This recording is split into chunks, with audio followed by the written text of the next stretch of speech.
Segue o líder e o campeão da Taça Guanabara. Rapaz, Mengão campeão virtual. Flamengo só perde esse título aí se acontecer uma hecatombe, como já falei no vídeo anterior. Saudação rubro-negra para a maior e melhor torcida do mundo, a torcida do Mengão. Vem chegando nessa manhã de segunda-feira, como sempre, recheado de informações. Mas antes de mais nada, meus queridos e minhas queridas, começaram a nos assistir? Já deixa o like de vocês. Não é inscrito e não nos seguem? Se inscrevem e passam a nos seguir. Ajude no crescimento do canal Paraquedista Rubro-Negro para que possamos continuar mantendo vocês informados sobre tudo que acontece nos bastidores do mais querido. Já se inscreveu? Já deu like? Já está seguindo? Então, vem comigo que nós temos muitas coisas para ser abordada hoje. O Flamengo venceu aí o Fluminense ontem por 2-0 no Maracanã pela 10ª rodada do Campeonato Carioca. Eu vou falar um pouco sobre esse jogo. Eu vou trazer para vocês alguns trechos das entrevistas aí, da entrevista do Tite na coletiva de imprensa, né? O vídeo completo da coletiva está na nossa página aí, a Mauri de Paula Santos, lá naquela... lá na Azulzinha, né? Não vou falar o nome aqui não, porque esse vídeo passa em várias plataformas, então para evitar algum problema aí, né? E o Tite, mais uma vez, foi questionado com relação aí ao Campeonato Carioca, que ele falou na primeira entrevista contra o Audax, que era o campeonato mais difícil. Aqui, ó, me expressei mal. Tite volta a se defender após alegar o Carioca como estadual mais difícil. A primeira entrevista de Tite após o jogo do Campeonato Carioca rende até os dias de hoje. Após a vitória do Flamengo na estreia da competição sobre o Audax, no dia 17 de janeiro ainda, o treinador disse que o estadual do Rio de Janeiro é o mais difícil do Brasil. No entanto, o técnico já teve que se explicar em outras oportunidades. E novamente, neste domingo, após bater o Fluminense, justo quando quis falar que o Carioca era mais difícil. Era do momento dos 4 grandes em relação a São Paulo. Não no contexto de tudo. Eu não me expressei bem, mas Flamengo tem um grande poderio, né? Botafogo, que esteve na iminência de título, Fluminense campeão da Libertadores e Vasco da Gama em ascensão. Fecha aspas, disse Tite. Abre aspas aqui para o que ele continuou falando. E no comparativo ao momento dos grandes de São Paulo, é mais difícil, mas também há algum tempo atrás, quando o Nova Iguaçu começou a fazer uma série de pontos, fizemos uma roda. Abre aspas, atenção, temos que pontuar, crescer na tabela porque tem uma equipe botando pressão. Daqui a pouco, algum grande vai sobrar, fecha aspas. Sobrou. Fica aí o reconhecimento ao Nova Iguaçu pelo trabalho, acrescentou Tite. Sabemos que Flamengo, Fluminense e Nova Iguaçu já estão classificados para as semifinais. A última vaga aí está nas mãos de Vasco da Gama ou Botafogo. Botafogo, que foi o líder do Campeonato Carioca no início da competição, como sempre, né? Time sem tradição, hoje ele é o 5º colocado. Então, seguindo aqui, né? O gramado do Maracanã tem sido alvo de muitas críticas desde quando começou a ser utilizado agora em janeiro. Ficou parado um mês para manutenção. Teve o show lá da Ivete Sangalo, teve o show também do Paul McCartney. O gramado ficou em petição de miséria, como dizia minha falecida avó. Em entrevista aí, ontem, né, após o jogo, o filho do Tite elogiou o gramado. Aqui, ó, o gramado do Maracanã, que foi alvo de muitas críticas no início da temporada. Em entrevista coletiva, Matheus Beck, auxiliar técnico de Tite, revelou os bastidores de conversa que teve com Greenlaft, empresa que cuida do piso do templo sagrado do futebol.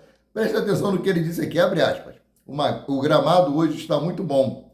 A gente teve uma reunião com a empresa que cuida do gramado e eles estão fazendo um trabalho importante para a gente, para a sequência da temporada, fecha aspas, declarou Matheus Beck.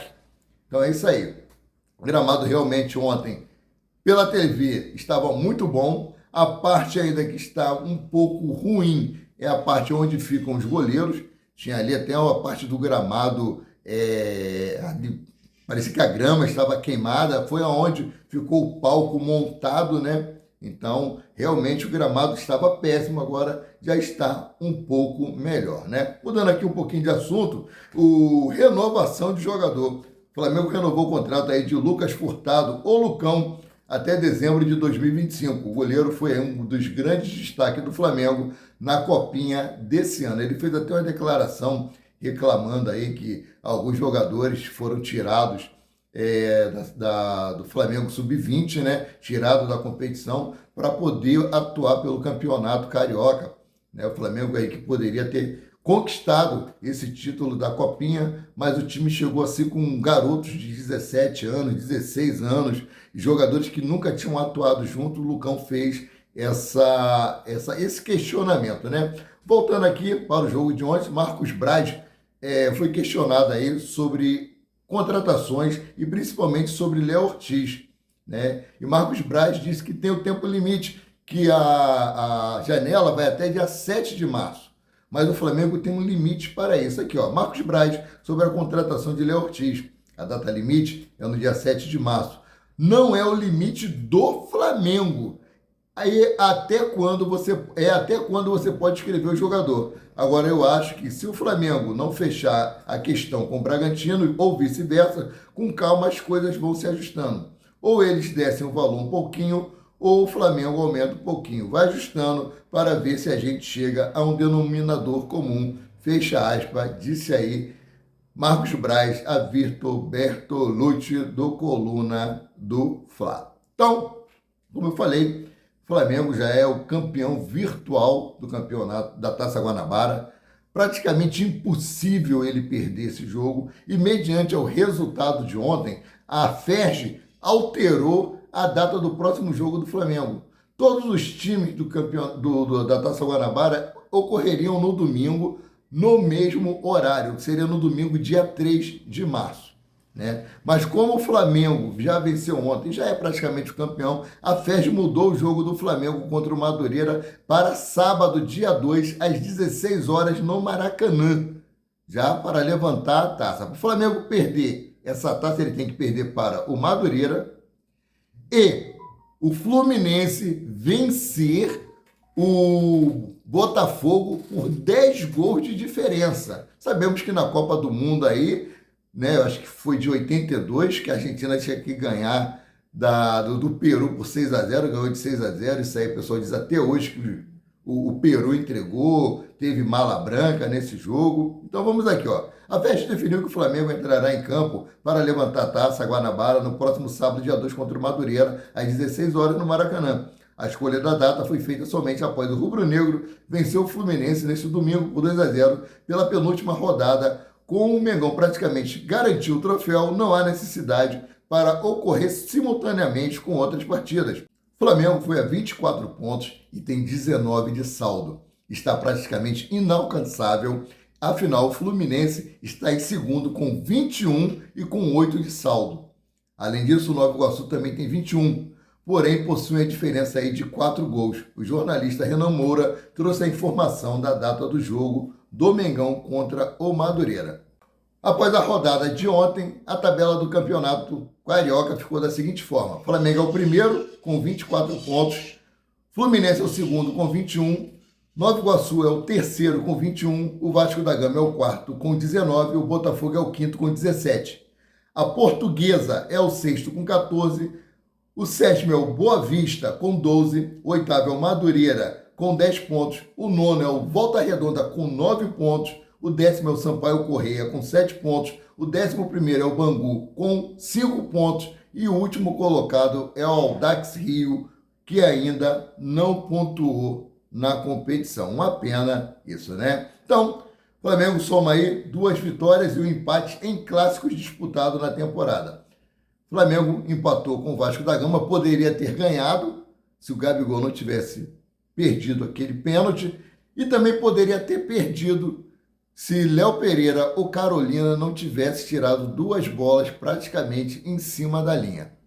Contra o Botafogo, o Flamengo ganhou nos minutos finais por 1-0 e ontem ganhou do Fluminense por 2-0. Ou seja, o Flamengo está levando vantagem nos clássicos carioca, né? E com relação ao clássico, Renato Augusto disse que a derrota para o Flamengo foi injusta, reforçando confiança no trabalho de Fernando Diniz. O Flamengo realmente, nos 10 primeiros minutos do primeiro tempo, o Flamengo aí deu uma amassada no Fluminense. Depois houve um equilíbrio, apesar do Fluminense ter dado apenas um chute a gol, que foi uma falta, né? Mas fora isso, o Tite ali conseguiu organizar bem o time. Eu até reclamei que Everton Cebolinha estava sumido, reclamei que Nicolas de la Cruz estava sumido, mas pelo que o Tite indicou na coletiva de imprensa, foi uma estratégia que ele usou para cansar o adversário, que vinha de um jogo na altitude de Quito contra a LDU. Lembrando que o Flamengo também, em 2023, enfrentou o Botafogo em meio à competição da Recopa Sul-Americana contra o Independente Sucro del Valle, mas venceu. E o jogo foi lá em Brasília, no estádio Mané Garrincha, né? Então, seguindo aqui, para o que disse Renato Augusto. Abre aspas, o resultado é um pouco injusto. A gente buscou um pouco mais. Eles saíram no contra-ataque, acertaram 2 bolas e fizeram o gol.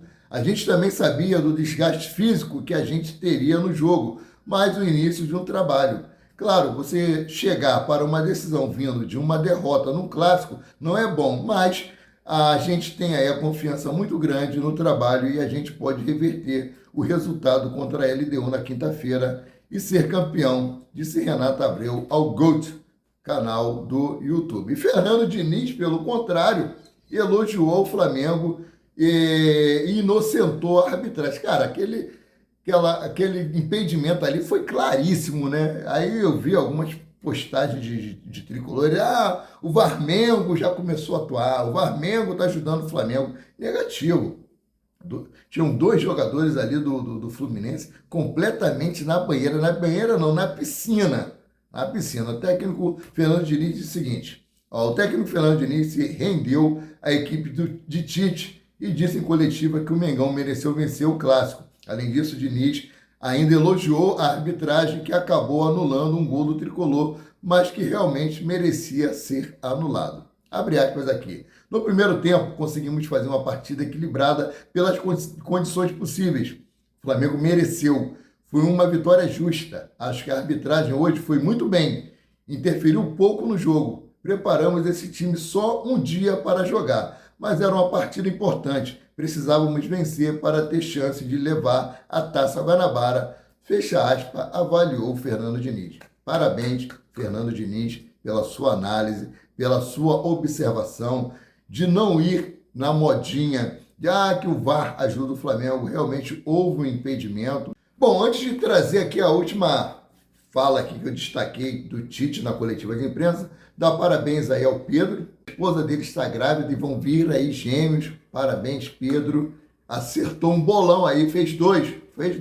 Se fosse mais um, faria o hat-trick aí, que você está muito acostumado a fazer. Parabéns aí pelo gol e parabéns aí pela sua família, que vai aumentar. Que Deus os abençoe rica e abundantemente em nome de Jesus. Bom, então, mudando aqui de assunto, né? Eu vou trazer aqui um trecho de uma conversa com os amigos que nós temos no grupo Papo Flá Maior.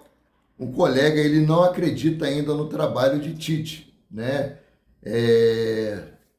Vou trazer aqui o que ele falou, Henrique. Henrique diz o seguinte, então, concordo que ele está plantando de maneira correta. A diretoria que não está fazendo o seu papel. Cadê o zagueiro? Não sei até quando o Varela fake vai jogar, mas está interessante realmente.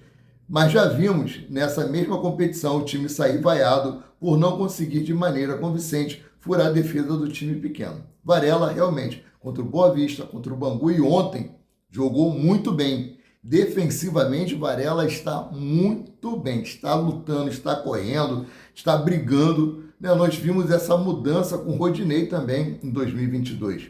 Isso pode acontecer com o Guilherme Varela. Nesses 3 jogos aí, ele mudou a minha maneira de vê-lo, né? Mas você criticou, critiquei, mas a gente pode mudar de opinião. Mas continuo dizendo que o Flamengo ainda precisa contratar um lateral experiente. E vem aí a Copa Sul-Americana, né? Então vai precisar de jogadores. E Tite falou sobre isso, que jogadores do Flamengo estão aí propícios a servirem a seleção brasileira e que ele não vai impedir ninguém de ir, não. Entendeu? Então, vários jogadores do Flamengo podem ser convocados não só para a seleção brasileira, como seleção chilena, seleção uruguaia. Então, seguindo aqui para o que disse o Henrique. E o zagueiro também. E ele falou também sobre um meia para substituir a Arrascaeta, que ele não vê De La Cruz como esse substituto de Arrascaeta. Eu vejo mais o Nicolas De La Cruz atuando junto com o Arrascaeta, como vem acontecendo aí com a ausência de Gerson, né? Então, seguindo aqui, o Tite falou aí sobre o equilíbrio da equipe e destacou a média de gols por jogo e resumiu: houve supremacia do time. Abre aspas aqui. Na vida, no esporte, em tudo, as pessoas acham que equilíbrio é fácil. Mas é muito difícil. Tem diferentes jogos dentro do jogo. O primeiro tempo foi equilibrado, mas no segundo tempo tivemos uma supremacia muito grande e nós fizemos merecedores do placar. Quando falo de equilíbrio, falo de uma equipe que fez mais de 2 gols por jogo e consistentemente defensivamente. Ela não é boa porque defende, ela é boa porque ataca, ela é boa porque é equilibrada. Uma parte é a consolidação e evolução constante. A gente busca isso. É isso aí, galera. Tite falou sobre esse equilíbrio. Realmente está vendo equilíbrio entre o ataque e a defesa. Não está tomando gols, que a defesa tem que evitar gols, e está fazendo gols, que é a função do ataque. E o meio de campo ali dando suporte à defesa e fazendo a triangulação com o ataque, né? Tite detalhou aí a sua avaliação do jogo. Acho que o primeiro tempo a gente conseguiu manter uma pressão alta por um tempo muito grande. Mesmo quando eles conseguiam romper a pressão, eles não conseguiam ter a profundidade. A gente conseguiu fazer o controle e baixar a linha. Fizemos com que eles não gerassem tantas situações. Eles têm o costume de fazer assim. Eles trocam 4 jogadores, mas colocaram jogadores de qualidade. A gente sabia dos problemas que eles poderiam causar. Acredito que encontrar o time de fazer a pressão e conseguir organizar o processo ofensivo fez a gente gerar superioridade, né? O que eu observei nesse time do Tite é que quando eles perdem a bola, eles fazem o possível e impossível para recuperar a bola o mais rápido possível, né? Para impedir que o adversário fique muito tempo com a bola e consiga criar jogadas que possam aí gerar um contra-ataque ou até mesmo furar a defesa ou o meio de campo rubro-negro. Perdeu ali no ataque, eu vi um lance ali, Cebolinha brigando, eu vi Pedro brigando, Pedro que não é de correr, Pedro brigando pela bola, né? O Luiz Araújo, né, não foi tão bem, mas eu acho que ele deve continuar nesse time como titular, né? Cebolinha, que não foi tão bem no primeiro tempo, no segundo tempo aí, melhorou e melhorou muito, fez um gol aí de uma pintura, uma obra-prima, como eu botei aí, digno do canal 100 que passava no cinema antes da sessão dos filmes, né? Então, essas são as informações, eu fico por aqui, voltando a qualquer momento com mais notícias sobre o rubro-negro, mais querido e mais amado do Brasil e do mundo, o Clube de Regatas do Flamengo. Segue o líder!